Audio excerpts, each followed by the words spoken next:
There's a moment in every person's life when they realize that everything they thought they knew about themselves might be wrong. For most people, that moment might come with discovering a family secret, learning about a parent's past, or finding out they have siblings they never knew existed. For me, that moment came on a Tuesday afternoon in March when I was 25 years old, sitting in a coffee shop in downtown Portland, staring at a missing child poster on my laptop screen. The child in the photo had my eyes, my nose, my distinctive birthmark on the left shoulder. The child in the photo was me. And according to the date stamp, this photo had been circulating for 23 years. My name is Jessica, or at least that's what I've been called my entire life. But as I discovered that day, my real name is Emma Catherine Morrison, and I was stolen from my biological parents when I was 2 years old from a playground in Sacramento, California. The people I called Mom and Dad, the people who raised me, loved me, sent me to college, and walked me down the aisle at my wedding, are not my parents. They are my kidnappers. This is the story of how I discovered that my entire existence was built on a lie, how I found my real family, and how I learned that sometimes the most devastating truth is still better than the most comfortable fiction. This is the story of what happens when the foundation of your identity crumbles beneath you, and you have to rebuild yourself from nothing but questions and the desperate hope that somewhere, someone has been looking for you your entire life. Growing up, I never questioned my origin story. My parents, Linda and Robert Hayes, told me I was adopted when I was 3 years old from a teenage mother who couldn't care for me. They said she was young and scared, that she loved me enough to give me to a family who could provide for me. They showed me adoption papers, complete with official-looking seals and signatures. They told me my birth mother's name was Sarah, that she was from Oregon, and that she had requested no contact. It was a clean, simple story that explained why I looked nothing like either of them, why I had dark hair and green eyes when they were both fair and blue-eyed. I was a curious child, always asking questions, always wanting to know more about everything. But whenever I asked about Sarah, about my birth mother, my parents would get a certain look in their eyes. Not angry, exactly, but tired. Sad. They would tell me that some stories were too painful to revisit, that Sarah had made her choice and we should respect that. They would remind me that I was their daughter now, that biology didn't matter as much as love, that I was exactly where I was supposed to be. And because I loved them, because they were good parents who read me bedtime stories and taught me to ride a bike and cheered at every school play, I stopped asking. But I never stopped wondering. In quiet moments, when I was supposed to be sleeping, I would stare at my reflection and try to imagine what Sarah looked like. I would wonder if I had siblings somewhere, if there were people in the world who shared my laugh or my tendency to sneeze in bright sunlight. I would create elaborate fantasies about reunion scenarios, about a beautiful young woman who would show up at our door one day, tears streaming down her face, ready to reclaim the daughter she had given up but never forgotten. The internet changed everything for adopted children. Suddenly, there were websites and databases and DNA testing kits that promised to unlock the mysteries of your heritage. When I turned 18, I begged my parents to help me search for Sarah. I promised them it wouldn't change anything between us, that I just wanted to know where I came from, maybe get some medical history. But they refused, and for the first time in my life, they weren't just sad about the topic, they were angry. Really angry. My father, usually the gentlest man I knew, raised his voice in a way I had never heard before. He said that some doors should stay closed, that I was being selfish and ungrateful, that searching for Sarah would only bring pain to everyone involved. My mother started crying and didn't stop for hours. She kept saying that she couldn't lose me, that I was all she had, that if I found Sarah I would realize that my real family had never been enough. Their reaction was so intense, so out of character, that I backed down immediately. But their fear stayed with me, growing like a seed in dark soil. In college, I studied journalism, drawn to stories about truth and investigation and uncovering hidden realities. I told myself it had nothing to do with my own mysterious origins, but of course it had everything to do with that. Every story I wrote, every investigation I pursued, was practice for the one story I really wanted to tell, my own. I became skilled at research, at finding people who didn't want to be found, at piecing together narratives from fragments of information. And gradually, despite my promise to my parents, I began to research my own past. The adoption records they had shown me were fake. Not just incomplete or altered, but completely fabricated. The agency they claimed to have used didn't exist. The social worker whose signature was on my papers had never worked in Oregon. The more I dug, the more obvious it became that every document, every piece of evidence they had provided about my adoption, was a lie. But I couldn't understand why. If they had adopted me legally, why create false paperwork?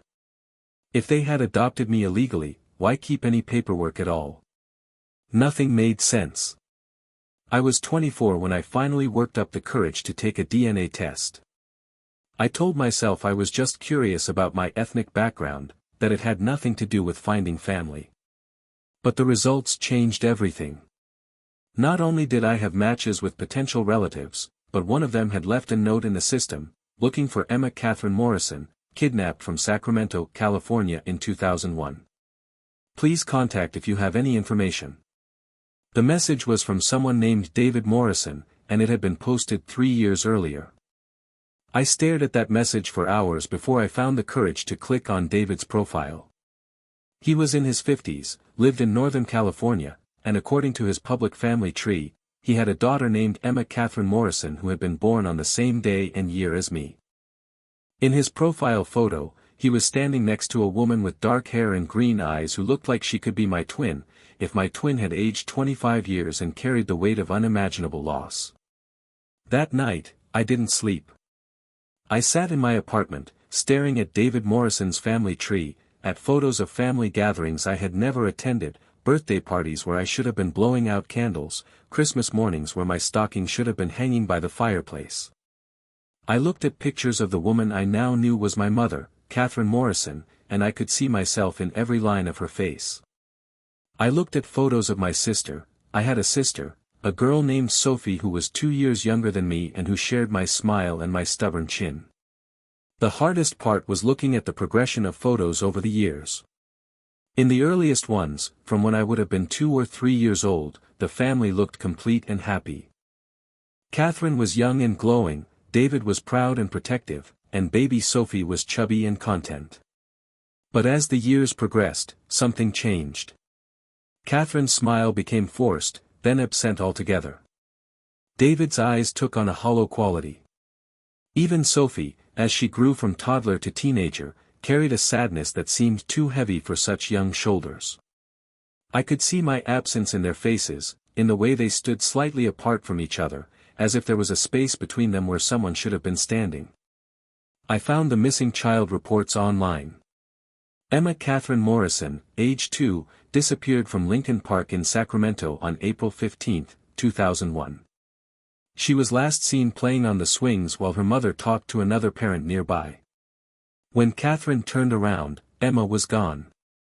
Security cameras showed a woman with short blonde hair leading a small dark-haired child toward the parking lot, but the footage was too grainy to make a positive identification. The woman was described as middle-aged, wearing a blue jacket and jeans. The child appeared to be going willingly, suggesting she knew the person who took her. The description matched my mother, the woman I had called mother for 23 years. In 2001, Linda Hayes had been 38 years old. She had short blonde hair. She owned a blue jacket that I remembered from childhood, a jacket she wore constantly until it was too worn to repair. And she had recently suffered her third miscarriage, a loss that had left her devastated and desperate for a child of her own. Reading those police reports, seeing the timeline laid out so clearly, was like watching my entire life rearrange itself into a pattern I had never recognized before. The unexplained trips to Portland when I was small. The way my parents always seemed nervous around police officers, even during routine traffic stops. The fact that we moved frequently during my early childhood, never staying in one place long enough for me to form lasting friendships. The way they homeschooled me until I was 10, limiting my exposure to other adults who might ask questions. The way they always paid for everything in cash, never leaving a paper trail that could be traced. Most devastating of all was remembering the night terrors I had as a child, the ones where I would wake up screaming for someone called Mama Cat. My parents told me it was just a bad dream, that there was no Mama Cat, that I was safe with them. But now I knew that Mama Cat was Catherine, my real mother, and those weren't nightmares, they were memories. My subconscious mind had been calling out for my real family for years, and the people who had stolen me had convinced me it was all just a bad dream. I spent 3 days staring at David Morrison's contact information before I found the courage to reach out. What do you say to the father you've never known, whose child was stolen from him 23 years ago? How do you explain that you're alive, that you've been living 3 hours away this entire time, that the people who took you raised you with love and kindness and made you believe you were exactly where you belonged? I finally sent a message that was simple and devastating. My name is Jessica Hayes, but I think my real name might be Emma Morrison. I was born on September 3, 1999, and I have a distinctive birthmark on my left shoulder. I think you might be my father. His response came within an hour, Emma. Oh my God, Emma, is it really you? We never stopped looking. We never stopped hoping. Please call me. Please. I need to hear your voice. The phone conversation that followed was unlike anything I had ever experienced. David Morrison cried for the first 10 minutes, unable to speak through his joy and disbelief. When he finally composed himself, he told me about the day I disappeared, about how Catherine had blamed herself every day since, about how they had spent their life savings on private investigators and search efforts. He told me about Sophie, how she had grown up knowing she had a sister somewhere, how she had insisted on setting a place for me at the dinner table until she was 15 years old. But he also told me about the toll my disappearance had taken on the family. Catherine had suffered a complete breakdown 6 months after I was taken. She had been hospitalized for depression and anxiety, unable to function, convinced that she was the worst mother in the world. David had taken a leave of absence from work to care for her and Sophie, and when he returned, he was passed over for promotions because he was seen as unreliable. They had moved twice, unable to bear living in the house where they had planned my 3rd birthday party, unable to drive past the park where they had lost me. Most heartbreaking of all, he told me that Catherine had never fully recovered. She functioned, she worked, she took care of Sophie, but the light had gone out of her eyes the day I disappeared. She attended grief counseling and support groups for parents of missing children. She never missed putting fresh flowers on the memorial they had created for me in their backyard, because they had assumed I was dead. The police had told them that after the first year, the chances of finding a kidnapped child alive dropped to almost zero. She talks to you every night, David told me through tears. She sits in your room, we never changed your room, Emma, everything is exactly as you left it, and she tells you about her day, about Sophie's accomplishments, about the things she wishes she could share with you. She's been having a conversation with a ghost for 23 years. The conversation with David lasted 4 hours. By the end, we had arranged for me to meet them the following weekend. I would drive down to Sacramento, to the house where I should have grown up, to meet the family I should have known my entire life. But first, I had to confront the people who had stolen me from them. Going home to talk to Linda and Robert was the hardest thing I had ever done. They were in the kitchen when I arrived, making dinner together the way they had every night of my childhood. They looked up when I walked in, smiling the warm, genuine smiles that had made me feel loved and safe for 25 years. And I realized that I was about to destroy their world just as completely as they had destroyed the Morrisons' world 23 years earlier. I put the missing child poster on the kitchen table between us. Linda looked at it and went completely white. Robert sat down heavily in his chair, his hands shaking. For a long moment, none of us spoke. Then Linda whispered, "How did you find this?" What followed was a conversation that lasted until dawn, a conversation that shattered every assumption I had ever made about the people who raised me. They confessed everything. Linda told me about the miscarriages, about the fertility treatments that failed, about the adoption agencies that rejected them because of their age and financial situation. She told me about the depression that consumed her, about the way she would drive past playgrounds and schools, watching other people's children and feeling like her heart was being ripped from her chest. She told me about the day she saw me at the park in Sacramento. She had been visiting a friend, and she had gone for a walk to clear her head after another devastating phone call from an adoption agency. She saw me playing alone on the swings while my mother talked to someone nearby, and something inside her snapped. She said I looked sad, neglected, that my mother seemed more interested in her conversation than in watching me. She convinced herself that she would be a better mother, that I would be happier with her, that she was saving me from something. I told myself it was temporary, she said through tears. I told myself I would just take you for a little while, that I would bring you back when I came to my senses. But you were so sweet, so loving, and you adapted so quickly. You started calling me Mama after just a week. You seemed happy with us. And I convinced myself that if you were happy, if you were thriving, then maybe it was meant to be. Robert told me about the fake adoption papers, about how they had moved across the country to start fresh, about how they had created an entire false identity for our family. He had been against it at first, he said, but Linda had threatened to kill herself if he tried to take me away from her. So he had helped her create the lie, and then he had spent 23 years living inside it, loving me as genuinely as any biological father while carrying the secret of how I had come to be theirs. We never meant to hurt anyone, he said. We knew your real parents were probably looking for you, probably grieving, but we told ourselves that you were better off with us. We gave you everything we could. We loved you more than life itself. We convinced ourselves that love was enough, that biology didn't matter, that we were your real family because we were the ones raising you. The most devastating part of their confession was how normal it had become for them. After the first few months, they stopped thinking of me as kidnapped and started thinking of me as rescued. They created elaborate justifications for their actions, telling themselves that they had saved me from neglectful parents, that I was happier with them, that they deserved to be parents because they would love me better.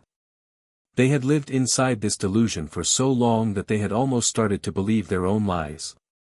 But I could see the guilt in their eyes, the guilt they had been carrying for 23 years. Robert had started drinking heavily in the years after they took me, and Linda had become obsessively protective, terrified that someone would discover their secret and take me away. They had lived in constant fear of being caught, of losing me, of having to face what they had done. Their love for me was genuine, but it was built on a foundation of devastating crime and unimaginable selfishness. I left their house that night not knowing if I would ever return.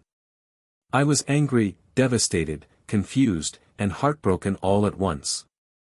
These people had given me a good life, had been loving parents in every way that mattered except the most fundamental one. But they had also stolen me from my real family, had caused unimaginable pain to people who had done nothing wrong except love a child who was taken from them. The drive to Sacramento to meet my biological family was the longest 3 hours of my life. I didn't know what to expect, how to act, what to call the people who had given birth to me but were essentially strangers. I didn't know if 23 years of separation was a gap that could ever be bridged, if love could be rebuilt from nothing but DNA and hope. David and Catherine Morrison were waiting on their front porch when I pulled into their driveway. Catherine was smaller than I had imagined, more fragile, but her eyes were exactly like mine. When she saw me get out of the car, she put her hand over her mouth and started crying. David put his arm around her, and they both just stared at me for a moment, as if they couldn't believe I was real. "Emma," Catherine whispered. It was the first time anyone had called me by my real name in 23 years, and hearing it felt like coming home and being lost at the same time. The reunion was awkward and overwhelming and beautiful and heartbreaking all at once. We spent hours looking through photo albums, them showing me the life I should have had, me trying to find myself in the family I had never known. They showed me my bedroom, which they had preserved exactly as it was the day I disappeared. My toddler bed was still there, along with toys and clothes and picture books that should have been part of my childhood. Sophie, my sister, was the hardest part of the reunion. She was 23 years old, a graduate student in psychology, and she looked at me with a mixture of joy and resentment that was painful to witness. She had grown up in the shadow of my disappearance, she told me later. Everything in the family had revolved around my absence. Her achievements were celebrated, but always with the unspoken caveat that I should have been there too. Her problems were minimized because how could anything be as tragic as losing me? She had spent her entire life competing with the memory of a sister she had barely known. "I'm happy you're alive," she told me during a private moment. "I'm happy you're safe. But I'm also angry that you got to have a normal childhood while we all lived in this nightmare of not knowing what happened to you. I'm angry that our parents spent more time and energy looking for you than they ever spent focused on me. And I feel guilty for being angry, because none of this is your fault." Her honesty was brutal but necessary. My disappearance hadn't just devastated my parents, it had shaped every aspect of Sophie's childhood, had made her grow up too fast, had taught her that happiness was fragile and could be stolen in an instant. She had become a psychology major partly to understand trauma and loss, partly to help our mother heal, partly to make sense of the family dysfunction that had defined her entire life. The Morrisons wanted to know everything about my life, about the people who had raised me, about whether I had been happy, whether I had been hurt, whether I had missed them. Those conversations were excruciating because the answers were so complicated. Yes, I had been happy. Yes, I had been loved. No, I hadn't been physically abused or neglected. But also yes, I had been hurt in ways that were only becoming clear as I learned the truth. I had been hurt by the lies, by the stolen identity, by the knowledge that my entire life had been built on someone else's devastating crime. I tried to explain Linda and Robert to them, to make them understand that these weren't monsters but broken people who had made a terrible choice. But David's jaw would clench and Catherine would look away whenever I mentioned them. To the Morrisons, the people who raised me would always be the criminals who had stolen their daughter, regardless of how well they had cared for me afterward. "I don't care if they were good to you," David said during one difficult conversation. "They took you from us. They robbed us of your childhood, your first steps after they took you, your first day of school, your graduation, your wedding. They robbed Sophie of her sister.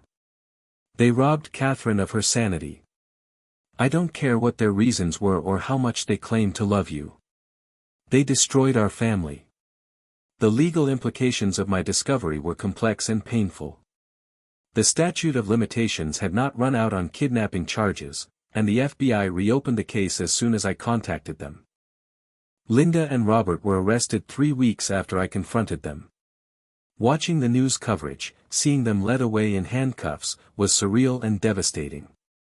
These were the people who had taught me to tie my shoes and helped me with homework and celebrated every milestone of my life. But they were also criminals who had committed one of the most heinous acts imaginable: they had stolen a child. The media attention was overwhelming. My story became national news, the kind of case that captures public attention and refuses to let go. I was interviewed by magazines and television shows, asked to relive the most traumatic moments of my discovery over and over again. Everyone wanted to know how I felt, whether I forgave the people who raised me, whether I was happy to be reunited with my real family. The questions were impossible to answer because the emotions were too complex for sound bites. The trial was a nightmare that lasted 8 months. I had to testify against Linda and Robert, had to watch them cry as I described the moment I discovered the truth, had to listen as prosecutors painted them as heartless criminals while defense attorneys tried to portray them as loving parents who had made a desperate mistake. The Morrisons attended every day of the trial, sitting behind the prosecution table, finally getting the justice they had waited 23 years to see. Linda was sentenced to 15 years in prison. Robert received 12 years as an accomplice. They both apologized to me and to the Morrisons during their sentencing, but their words felt hollow in the face of what they had done. Linda kept saying that she loved me, that everything she had done was for love, as if love could justify kidnapping. Robert just cried and said he was sorry, over and over, until the judge had to tell him to stop.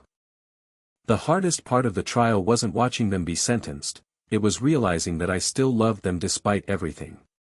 23 years of genuine affection and care don't disappear just because you learn the truth about how they began. I hated what they had done, was devastated by their betrayal, but I couldn't turn off the love I felt for the people who had raised me. That contradiction, that ability to love someone while being destroyed by their actions, is something I'm still working to understand. Rebuilding a relationship with my biological family has been one of the most challenging things I've ever attempted. Love isn't automatic, even between parents and children. It has to be built through shared experiences, through trust, through time. David, Catherine, Sophie, and I were essentially strangers who shared DNA and a traumatic history, but we didn't have the foundation of daily life that creates real family bonds. Catherine struggled the most with my return. She had idealized me in my absence, had built up this perfect daughter in her mind who would come home and make everything right again. But I wasn't the 2-year-old who had been taken from her. I was a 25-year-old woman with my own opinions, my own personality, my own life that had been shaped by people she hated.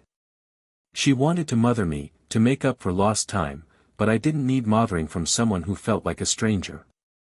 Our relationship improved slowly, through careful conversations and shared activities that helped us get to know each other as people rather than as idealized family members. She told me about her work as a teacher, about her love of gardening, about the books she enjoyed reading. I told her about my career in journalism, about my interests and hobbies, about the woman I had become without her.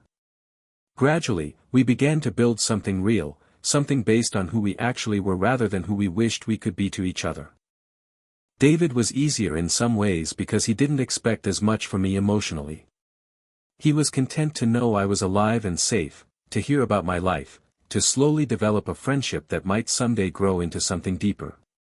He never pressured me to call him dad or to pretend that 23 years could be erased with good intentions and family dinners.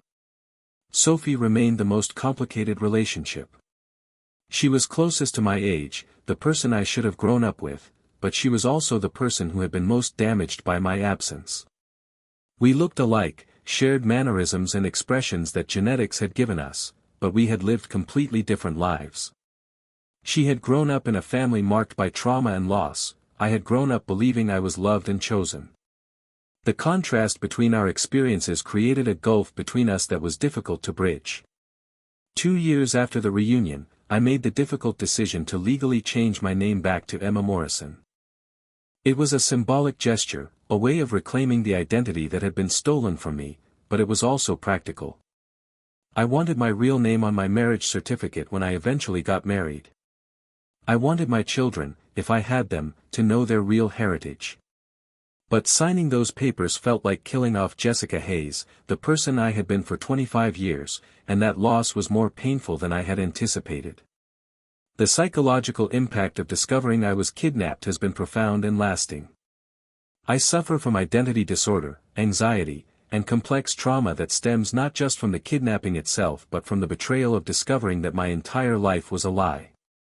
I've been in therapy for 3 years, working through the implications of what happened to me, trying to integrate the two halves of my identity, the Jessica who was raised with love by criminals, and the Emma who was stolen from a family that never stopped looking for her. One of the most difficult aspects of my recovery has been learning to trust my own perceptions and memories. If the most fundamental facts about my identity were lies, what else might be false? I find myself questioning everything, from minor childhood memories to major life decisions. The kidnapping taught me that the people you trust most can deceive you completely, and that lesson has made forming new relationships incredibly challenging. But I've also learned things about resilience and healing that I never expected to discover. I've learned that identity is more complex than DNA or legal documents. I am both Jessica and Emma, shaped by both families, carrying the love and damage from both experiences. I've learned that forgiveness doesn't mean pretending something didn't happen, it means choosing not to let someone else's actions define your future. I've learned that families can be created as well as born, and that the bonds formed through choice and commitment can be as strong as those formed through blood. My relationship with Linda and Robert remains complicated and painful. I visit them in prison occasionally, not because I've forgiven them completely, but because I recognize that they are human beings who made a terrible mistake and have to live with the consequences. Linda still believes she saved me, still thinks of herself as my real mother. Robert has accepted responsibility for what they did and expresses genuine remorse, not just for being caught but for the pain they caused to both families. "I know you can't forgive us," he said during our last visit. "I know we don't deserve forgiveness. But I want you to know that loving you was the most real thing in my life, even if it started with something terrible. You were the best part of us, Emma. You were the light in our darkness, and I'm grateful we got to be your parents even if we didn't deserve to be." His words were both comforting and devastating. How do you process love that originated from such a profound betrayal? How do you honor the good parts of a relationship that was built on kidnapping? These are questions I may spend the rest of my life trying to answer. The Morrisons and I continue to build our relationship slowly, without the pressure of trying to recreate what we lost. We have family dinners and holiday celebrations, but we also acknowledge that we're creating something new rather than recovering something old. Catherine has learned to see me as I am rather than as the child she lost. Sophie and I have developed a friendship that may someday become the sisterhood we never had. David has become a source of wisdom and support, the father I never knew I needed. I've also become an advocate for missing children and their families. I speak at conferences and support groups, sharing my story to help other families understand that recovery is possible even after decades, that hope should never be abandoned completely. I work with law enforcement agencies to improve their response to kidnapping cases and with organizations that provide support to families of missing children. The most important message I try to share is that there are no simple answers when it comes to these cases. The people who took me weren't monsters, they were broken people who made a monstrous choice. The family I was stolen from wasn't perfect, they were human beings doing their best to cope with an impossible loss. The reunion wasn't a fairy tale ending, it was the beginning of a difficult process of building relationships from scratch while dealing with complex trauma. But I also want people to know that healing is possible, that identity can be rebuilt, that love can grow even in the most challenging circumstances. I am living proof that stolen children can be recovered, that families can be reunited, that the truth, however painful, is always preferable to even the most comfortable lie. My name is Emma Catherine Morrison, and I was kidnapped when I was 2 years old. For 23 years, I lived as Jessica Hayes, believing I was adopted, never knowing that somewhere in California, a family was still looking for me, still hoping I would come home. The discovery of my true identity shattered everything I thought I knew about myself, but it also gave me something I had never had, the truth about who I really am and where I really belong. This is my story, but it's also the story of every missing child and every family that refuses to give up hope. It's the story of the complicated nature of love and identity, of the ways that good people can make terrible choices, of the possibility of healing even the deepest wounds. It's a story that's still being written, every day, as I continue to build relationships with my biological family while processing the complex legacy of the people who raised me. Most importantly, it's a story of survival and recovery, proof that even the most devastating betrayals can be overcome, that identity can be reclaimed, that families can be rebuilt. If you're listening to this and you're searching for a missing loved one, don't give up. If you're a survivor of kidnapping or family deception, know that healing is possible. If you're struggling with questions about your own identity or family history, trust your instincts and seek the truth, however painful it might be. Because the truth, as devastating as it can be, is always the foundation upon which real healing can begin. And sometimes, just sometimes, the truth can lead you home.